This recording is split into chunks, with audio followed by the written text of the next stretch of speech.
tayo, no? Sino magagalit? Ako magagalit mo. Sabi mo, birthday mo. Ngayon nga lang ako mag-ingat. Bala ko na na. Oo, ikaw na. Tingnan mo.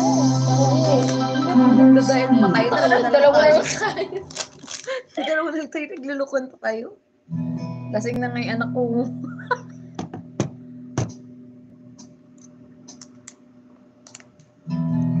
Lasing na siya kakadede. Nagalit na si JC? Ano sabi niya? Chat ko din ba sa account ko? Ikaw. Chat ko nga din para di magalit sa'yo. Wala mo naman yan. Kaya natin yan, Bal. Puti na lang. Ano kasi tonton eh. Sabi mo kay JC, punta dito. Dala ng yelo. Sabi mo.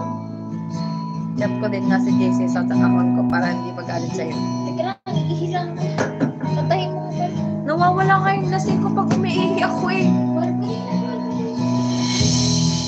Piling tayo sa uli. Awitin ang sarili na umibig pabalik. Kung piling tayo sa uli, awatin ba ang puso kong ibigin ka?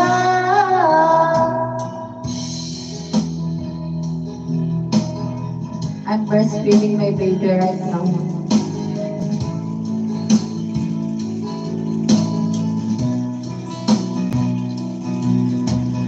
Tila ko ang dahilan, pipilitin bang umiwas na di nang basihan.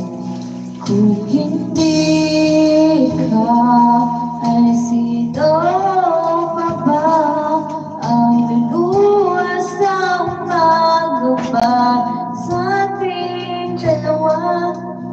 Bumibitaw dahil di makagalaw, pinipigilan ang puso mo, ibigin kang sigaw. Ay, mali-mali na yung nasa ako.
Nauubos yung lasing ko, iniihi.